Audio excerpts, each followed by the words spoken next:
اللي تهرس التيمومي 2 تهريسات من اللاعب رقم 5. سيدي حماد ضيف عند المحاين نازل، سيدي عند المحاين نازل، البخت فاكل خيوط المغازل، سيدي خيوط المغازل. هذا مصري قال لي يا مفروسه يا مقهوره، يعني اللي عندك هذاك الغضب، يا اللي هذا هو كيعني بهذه يا مفروسه. والله اقسم لك بالله الذي لا رب سواه،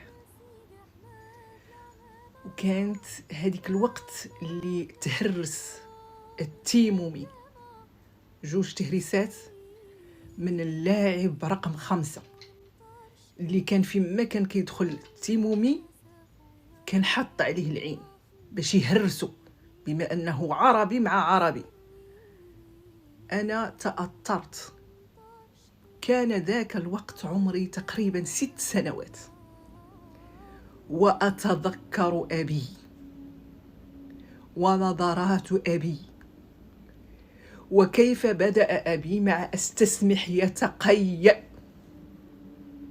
أبي من الشخصية القوية، فنظرة أبي، تألم أبي في ذاك الوقت أثر علي.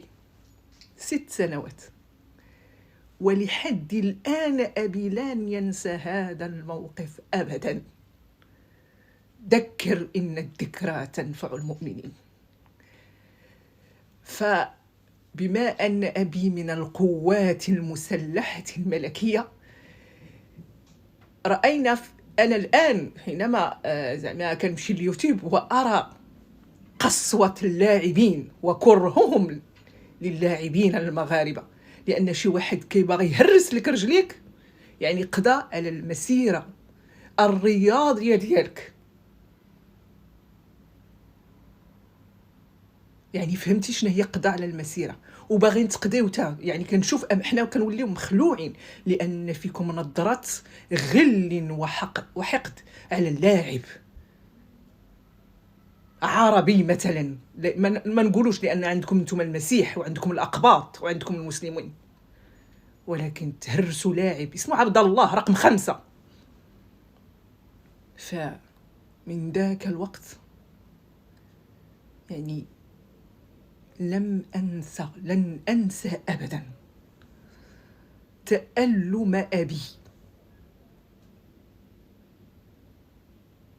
حينما أصيب التيمومي بكسرتين في الأرجل، وانتهت مسيرة التيمومي.